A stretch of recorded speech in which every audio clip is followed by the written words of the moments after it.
Olá, eu sou a Débora Fiel. Eu sou a Fernanda. E a gente tá aqui pra hoje para falar sobre como foi a nossa experiência tendo resolvido A Mandíbula de Caim.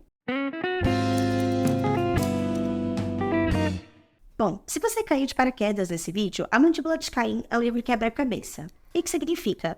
São 100 páginas que estão fora da ordem e que elas narram 6 assassinatos. Para você resolver o livro, você precisa identificar todos os narradores que contam essa história, organizar as páginas deles, organizar a ordem dos narradores e desvendar quais são esses 6 assassinatos. Para começar, acho que é legal a gente explicar que a gente não vai dar nenhuma resposta, nenhum spoiler, porque a gente não quer estragar a sua experiência de resolver o livro. E além disso, como a gente tá no Hall da Fama, a gente assinou um contrato de confidencialidade, o que significa que a gente não pode mesmo te dar nenhuma resposta. Mas no fundo, o objetivo desse vídeo é justamente te incentivar a resolver a Mandíbula de Caim e ir atrás, tentar, se você já desistiu há um tempo, né? Então, a última coisa que a gente quer realmente é te dar a resposta, porque a gente acha que o processo é o mais legal. E acho que a gente queria falar um pouco disso, de como foi pra gente o processo de resolver a Mandíbula de Caim. Começa aí, Débora. Então, como começou? Como que a gente decidiu? Bom, a gente ouviu falar do livro. Sim. E a gente gosta muito de mistério, a gente cresceu lendo Agatha Christie, a gente adora esse tipo de coisa. Então a gente sabia que a gente tinha potencial juntas de dar uma chance. E aí no aniversário da Fernanda, eu decidi comprar pra gente, né, o livro, alguns materiais também pra gente resolver, e foi assim que começou. Inclusive, alguns dos materiais foram úteis, outros não. E a Débora vai fazer um vídeo à parte para falar justamente dessas dicas mais detalhadas, do tipo, o que faz falta na hora de resolver. E eu acho que uma coisa que é legal é que, assim, a gente já sabia que o livro existia há uns anos, sei lá, pelo menos um ano a gente sabia da existência dele.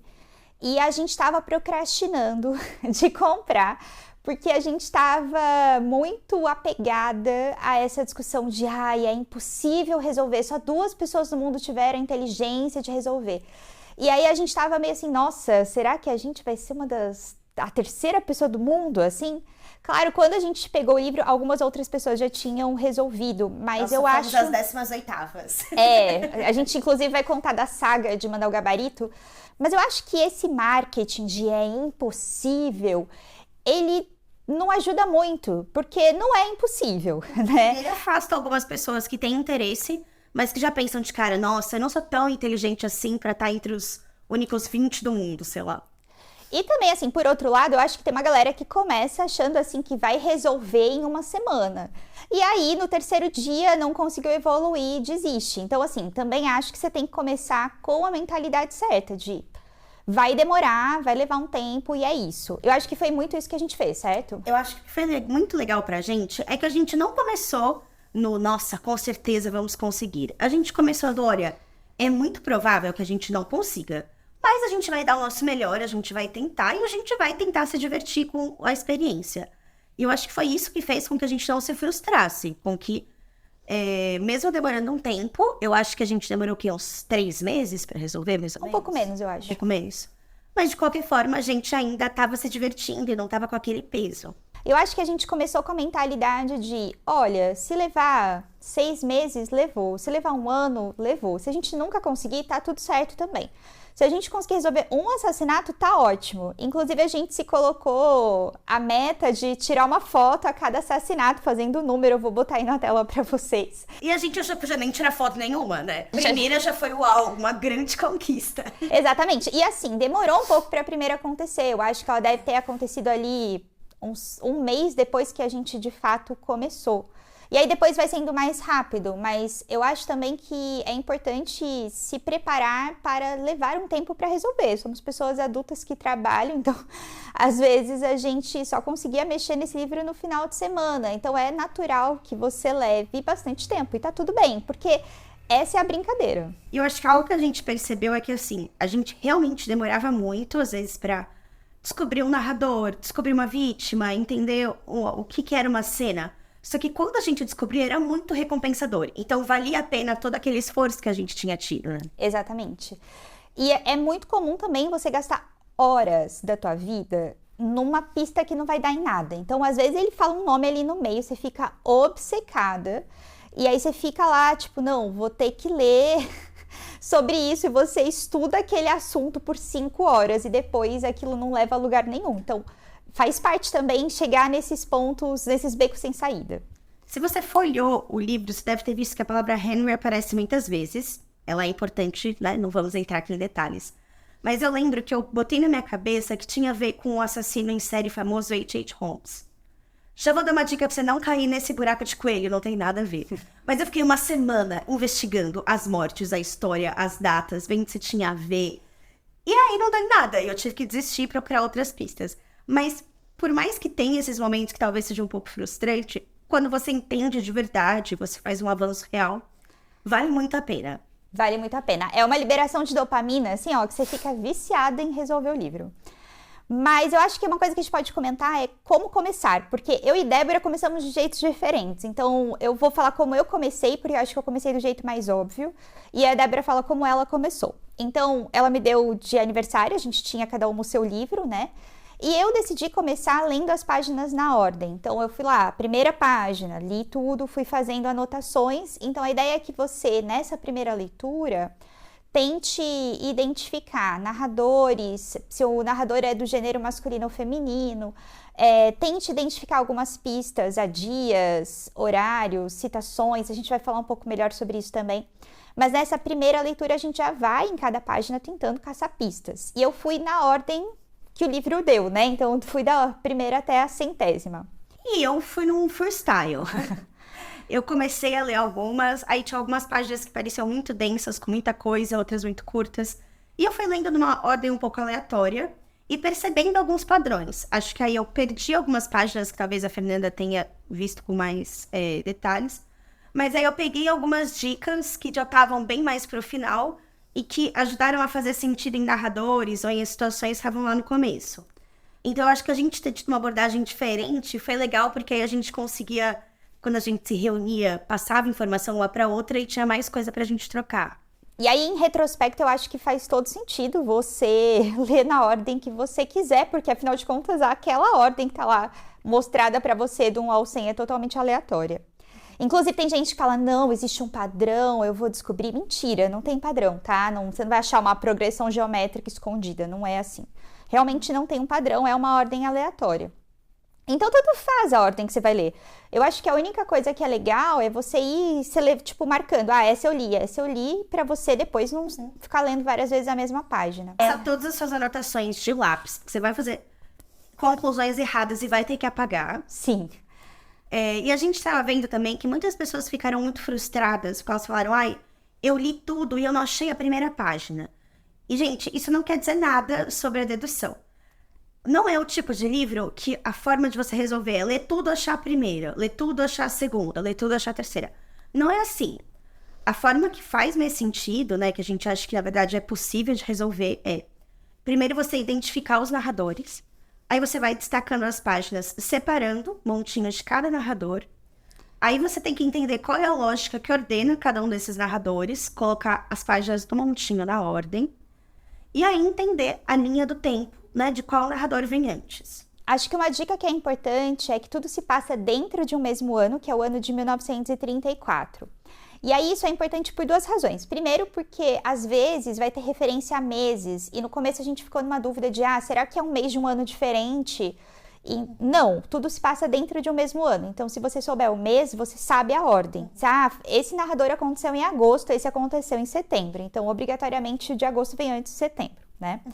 E outra coisa que eu acho que é importante é entender que o livro foi escrito em 1934. Isso dificulta muito, porque foi escrito pelo Torquemada, que era um homem inglês, no ano de 1934. Então, as referências a feriados, a leis, a costumes, a hábitos, é tudo da Inglaterra de 1934. Então você basicamente vai se pegar lendo a legislação inglesa, que às vezes ficou em vigor só no ano de 1934, mas se você não entender essa legislação inglesa, você não vai caminhar, tá? Então tem isso. E uma outra dúvida que eu vi a galera falando, e que eu acho que a gente pode dizer sem nenhuma quebra de contrato de confidencialidade, espero, porque eu não tenho dinheiro para pagar o processo da Intrínseca, é que, na verdade, não existe um narrador se metendo no meio do outro, porque essa era uma dúvida nossa também. Uhum. Então vai ter um narrador, ele acaba, aí outro narrador começa. Aí ele acaba, aí outro narrador começa. As páginas dos narradores não se intercalam e isso facilita muito, porque se intercalasse, Aí- ia ser caos na Terra. Aí realmente ninguém ia ter resolvido. Então, assim, do jeito que é difícil, mas tem uma luz no fim do túnel. E aí, cada um desses narradores, né, além de ter coisas que identifica ele como, esse é o fulano de tal, todos eles têm uma lógica para organizar as próprias páginas. A lógica varia, pode ser dia, hora, situação, a cena, mas no momento que você entende qual é a lógica, isso torna muito mais fácil o trabalho de você organizar o narrador.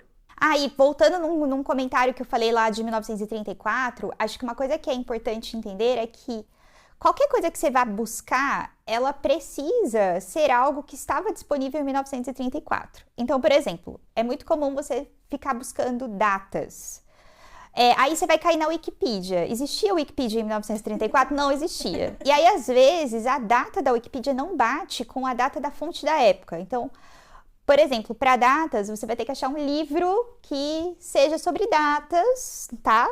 Que estivesse disponível em 1934. E aí, acho que ainda considerando, né, o fato de que foi um livro escrito em inglês e que ele não é um livro muito tradicional, a gente percebeu que algumas coisas se perderam na tradução.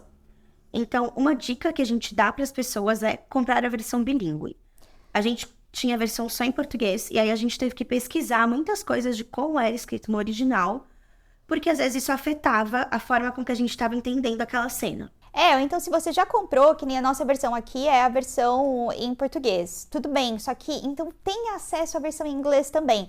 De repente compra o e-book da versão em inglês para você fazer algumas comparações. Uma outra dica que eu acho que a gente pode dar também sem nenhum prejuízo e que demorou uns segundos pra gente pegar, mas aí quando a gente pegou essa... Segundos é mentira, né? Quando a gente pegou essa ideia, as coisas deslancharam. É o fato de que no meio do livro existem citações que não têm cara de citações. Então, por exemplo, às vezes tá lendo uma página, a pessoa diz assim, eu nunca casei, nunca tive filhos. Aí aí no resto da página ela fala assim, porque meu primeiro filho, do meu primeiro casamento, e você fala, gente, mas que grande insanidade é isso? Tipo, ela acabou de falar. Se decida, você tem ou não tem filho? Nossa, eu fiquei indignadíssima com essa página. E aí, foi essa, acho que a página que despertou, assim, poxa, peraí, isso aqui tá estranho. E aí o que você tem que fazer é procurar essas frases. E, inclusive, você vai usar muito o Google, não é roubar usar o Google. É essencial usar o Google. É essencial, não tem como resolver sem usar o Google, realmente não tem. E aí, quando você procura uma dessas frases, você vai descobrir que uma delas é citação. Só que a citação, ela tá lá no texto corrido.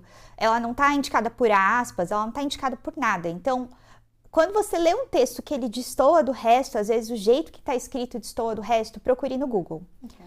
E aí, eu acho que vale dizer o seguinte também, que é... Claro, ele é o cara que escreveu é um cara inglês lá da década de 30, e o que ele fez foi incluir muitas referências a textos ingleses. E o que acontece é que alguns desses textos foram traduzidos e outros textos não foram traduzidos para o português. Então, nesse caso, os tradutores fizeram o melhor que dava e traduziram, porque eles não poderiam deixar o negócio inglês ali no meio. Só que quando você procura pela parte em português, você nunca vai achar, porque nunca aquele poema aleatório, que era conhecido só na década de 30. Porque nada gostava em 34. Tipo, nunca foi traduzido para o português. Então, ter a versão em inglês é importante também. Aí você achou uma frase esquisita, procurou em português, não achou? Pega a versão em inglês, copia aquela mesma frase, joga no Google, que é possível que você encontre de quem é a citação. E as citações são super importantes, né? Uhum. Sim, você identificar as citações, existem muitas. Ele é importante, eu acho que por 2 motivos. O primeiro, porque ele te ajuda a identificar alguns narradores. Então, às vezes, você vai descobrir que tem um narrador que tem um autor favorito. Então, quando tem uma citação dele, você já fala, talvez seja de fulano. E ela também vai te ajudar a não cair em... não colher informações falsas. Então, sei lá, às vezes vai estar assim, eu fiquei muito bravo. Aí você fala, é um homem. Exatamente, tá no masculino. Aí você fala, não, é um narrador homem. É um narrador homem. E aí você vai descobrir que não, que na verdade pode ser uma mulher que tá falando de uma citação de um homem. Então, se você não identificar que é a citação, você vai colher informações falsas. Por isso que você vai ter que pesquisar muita coisa no Google e vai ter que achar muita citação. É uma das coisas essenciais, eu diria, para conseguir resolver o livro. Então, realmente, eu recomendo que você tenha acesso à versão em inglês. Eu sei que isso é chato, torna muito menos acessível a brincadeira do livro, porque, de certa forma, saber inglês te ajuda bastante.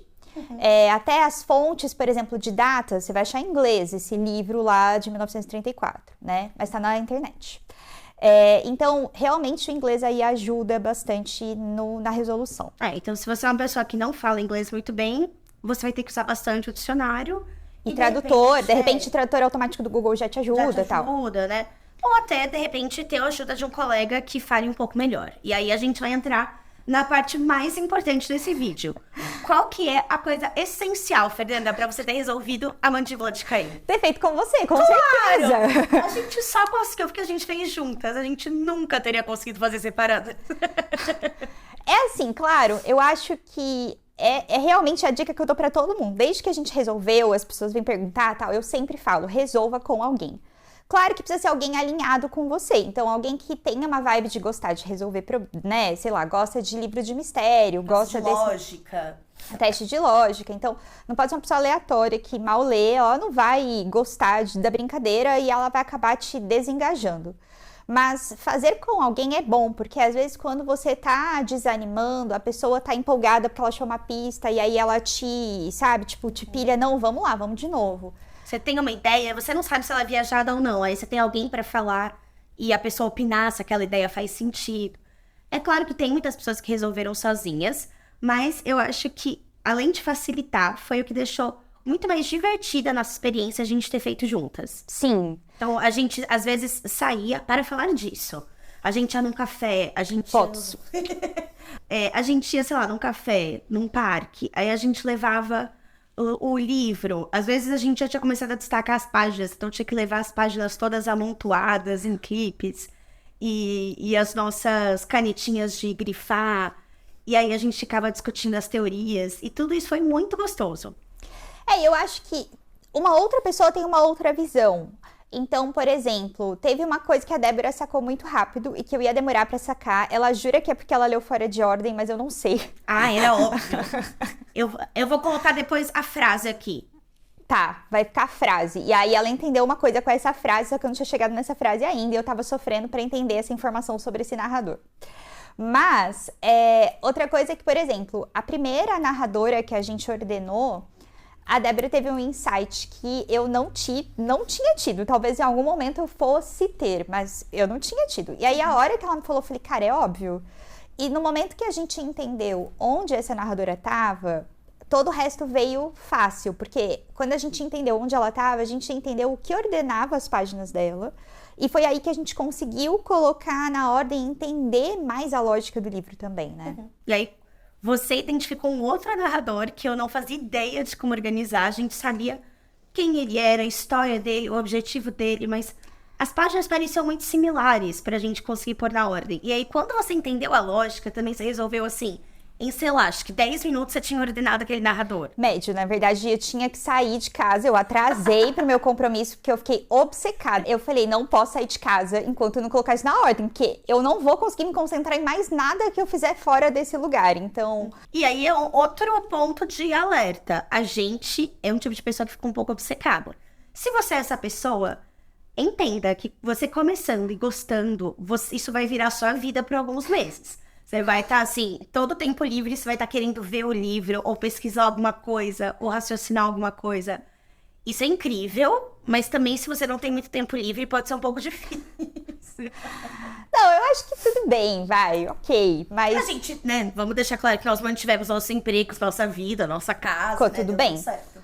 Mas sim, você vai gastar um tempo nisso. E eu acho que uma outra coisa que ficou clara pra gente, só quando a gente ordenou essa primeira narradora, foi que a gente estava esperando, assim, que a descrição de um assassinato, por exemplo, fosse uma coisa óbvia. Tipo, tirei um revólver, dei um tiro no peito, esse corpo caiu no chão, sabe? A gente estava esperando uma coisa bem Agatha Christie, às vezes sanguinolento, sei lá. E não é assim que o assassinato está descrito. Então é por isso que às vezes você lê as 100 páginas e você não encontra um único assassinato, porque não é óbvio. Como tem um assassinato nessas páginas, como eu não vi? E é porque é uma coisa sutil que na ordem faz sentido, você entende, mas que nem sempre é uma coisa tão clara. E eu acho que isso também foi muito importante da gente entender. Eu vou criar aqui uma cena fictícia que não aconteceu, pra Intrínseca não processar. Vamos dizer que tem uma pessoa que cortou o pescoço da outra com uma faca. a gente esperaria passeio, a faca no pescoço, jorrou sangue, ele caiu.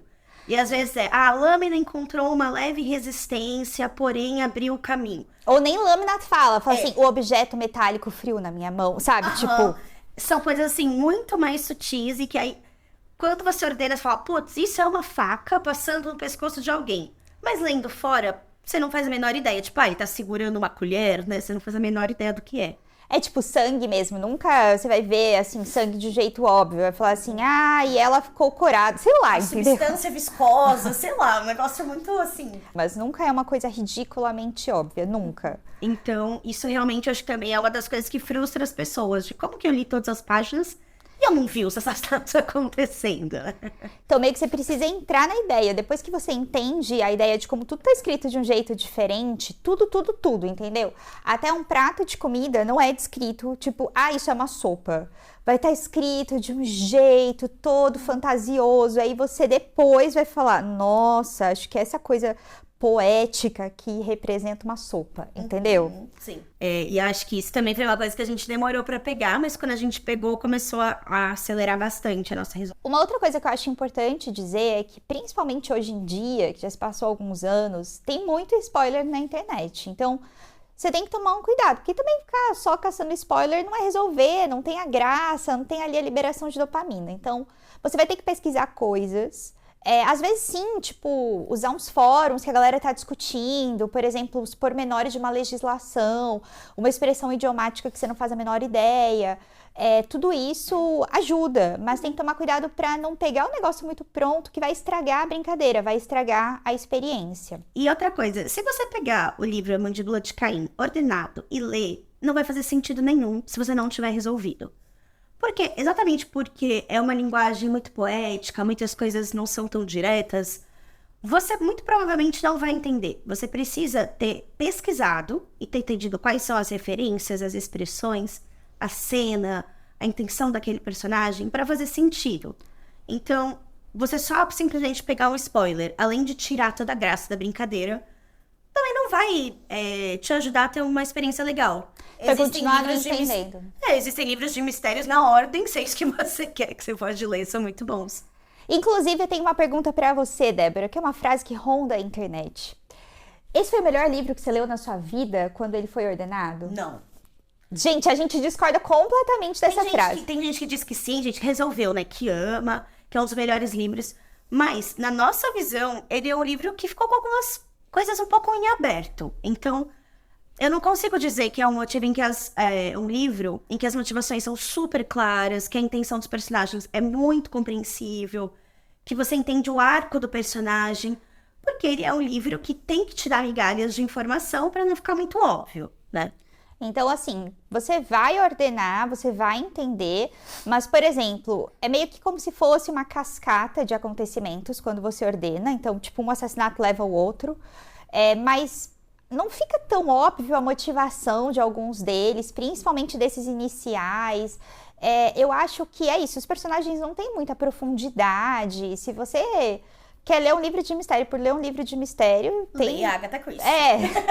É que a gente é muito fã de Agatha Christie, mas de qualquer forma, qualquer outro livro de mistério por aí vai te dar mais... Mentira, qualquer outro é mentira também, que tem uns muito ruins, meu Deus. Mas a maior parte dos bons livros de mistério vão ser melhores que a Mandíbula de Caim, na nossa opinião. Pode discordar. A gente ama o livro, acha o livro maravilhoso, a gente é apaixonada, mas considerando que ele é um livro-jogo, considerando que o forte dele é a parte interativa, é o quebra-cabeça, é o desafio, e não a história em si. A história em si, para mim, ela é o plano de fundo para a estrela do show, que é o quebra-cabeça. Exatamente. E aí, Fernanda, eu vou te perguntar uma coisa que eu não sei qual a sua resposta vai ser.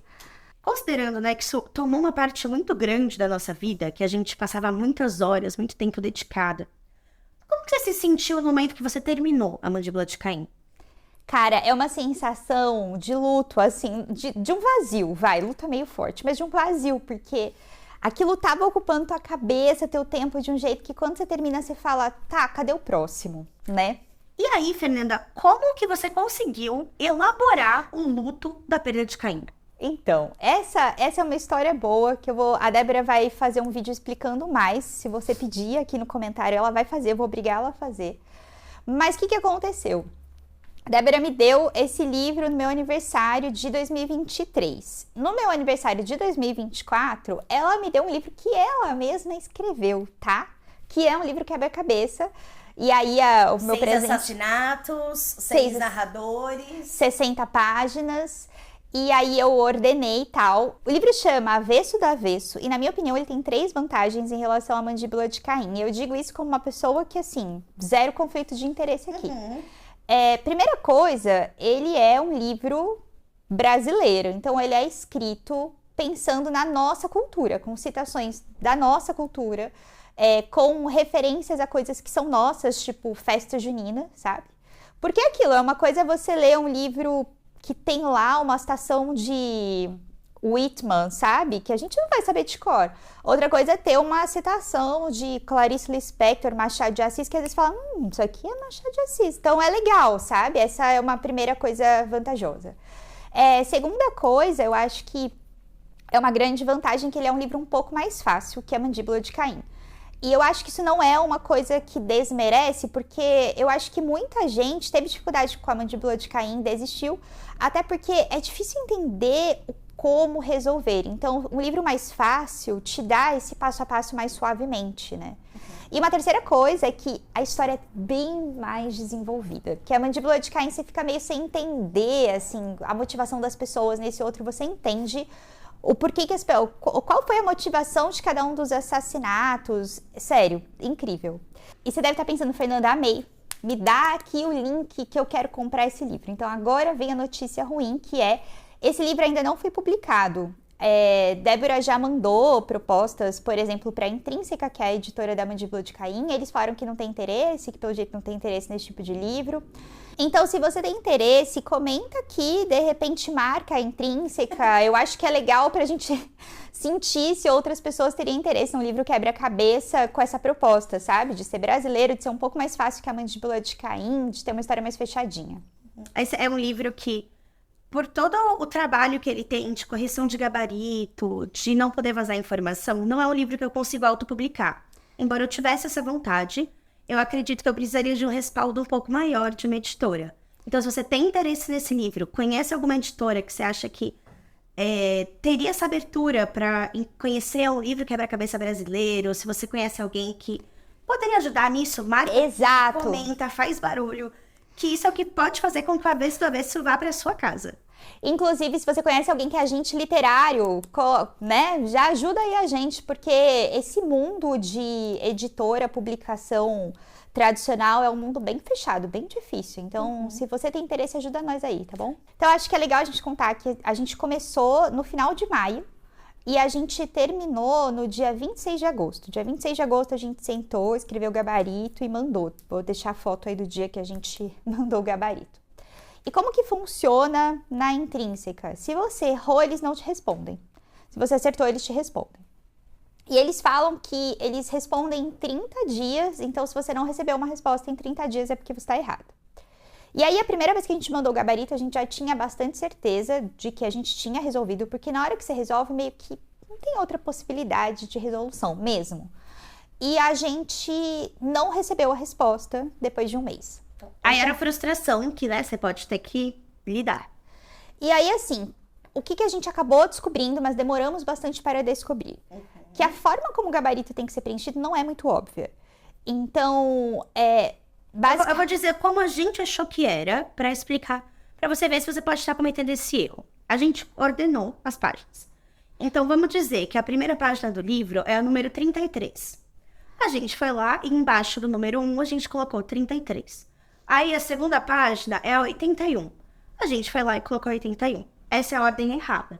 É o mais intuitivo pra gente e, sinceramente, eu acho que deve ser o mais intuitivo pra maioria das pessoas. A lógica de preenchimento do gabarito é outra. Como que funciona? Por exemplo, você descobre que a primeira página é a página 33. Então, você vai até o 33 e coloca 1 embaixo. Aí, mostrando que, na verdade, a página 33 está no primeiro lugar. Na posição 1. E assim, quando a gente fala, parece uma coisa meio parecida, mas é muito diferente, é uma forma muito mais trabalhosa. E pra gente descobrir isso, foi uma iluminação de um anjo. A gente, foi uma iluminação de um anjo que nos ajudou. Que entrou nas nossas vidas, tá até hoje. Que realmente, eu acho que sem esse comentário, a gente teria ficado travado nisso pra sempre. E eu acho que uma outra coisa que é importante dizer é, tudo bem que a gente mandou no momento que tava mais no hype, né, que foi ali em 2023. Mas a gente acabou mandando 2 porque a gente tava nessa ideia de, não, é 30 dias, se passou 30 dias e não recebemos, é porque algo tava errado. A gente achou que, sei lá, eles podiam ter implicado com o apóstrofo de um nome, e a gente mudou isso, e aí eles aceitaram os 2. E ainda escreveram pra gente, ó, vocês querem entrar juntas, tal, A enfim. gente poderia ter entrado como 18 e 19 separadas, mas nunca a gente faria isso. Amigas e irmãs. Então, eu diria pra você não ter essa pressa toda. Deixa passar uns 40, uns 50 dias, aí você começa a se preocupar, né? Pode Exato. ser que hoje em dia, como não tá um hype tão grande, de fato eles levem 30 dias, até menos. Mas acho que isso foi mais uma das coisas que se a gente soubesse, teria poupado muito estresse na nossa vida. A Débora vai fazer, eu acho que um vídeo muito mais específico ainda, sabe? Pequenas dicas, o que que eu compro pra resolver, como que eu me preocupo com ordenação, essas coisas. Mas a ideia desse vídeo, eu acho que nossa principal vontade com ele era incentivar pessoas a voltarem a resolver o livro ou começarem a resolver o livro, porque eu acho que o marketing que é feito em cima dele não é muito favorável para a brincadeira de resolver. Então, acho que no fundo o que a gente gostaria é isso, que pessoas voltassem a resolver o livro, a gente voltasse a debater teorias na internet e tal, que é uma experiência legal que a gente gostaria que outras pessoas tivessem. Foi uma experiência muito legal pra gente, a gente se divertiu muito, foi muito legal também a gente ter esse momento juntas de resolver. Então, o que a gente gostaria de trazer com esse vídeo é, dê uma chance, não vá achando que você nunca vai conseguir, não vá achando que é muito fácil, você vai conseguir em 2 dias, né? Tem uma noção apropriada da dificuldade. Mas pense que não é sobre a chegada. A coisa legal do livro é a trajetória. É o decorrer a diversão de ir descobrindo os mistérios aos poucos. Então, acho que se você quer entrar nessa, e eu acho que você deveria, se você tem vontade, Com certeza. a ideia é que você consiga aproveitar o processo da leitura. E não ficar tão noiado assim com, eu vou conseguir ou não vou conseguir, né? Eu acho que a leitura vai muito além disso. E comenta aqui embaixo se você gostou desse vídeo, se você quer mais vídeos desse tipo. A gente tem também a intenção, a gente não, porque na verdade o canal é da Débora, tá? Mas a Débora tem a intenção também de trazer, por exemplo, um vídeo mostrando a resolução de uma página, passo a passo, para você entender a lógica. Vai ter esse vídeo de dicas, vai ter um vídeo que ela vai contar do avesso em mais detalhes, para caso você tenha interesse. Mas conta aqui pra gente, se você já começou, como tá sendo o processo, a gente vai trocando uma ideia nos comentários. Mas é muito legal a gente saber como tá sendo o processo de vocês também, o que foi parecido com o nosso, o que foi diferente. E é isso. Muito obrigada de terem acompanhado a gente. Se você ficou até aqui, valeu. A gente obrigada. fez um vídeo gigante, mas tudo bem. Um beijo e até mais. Até mais. Tchau, tchau.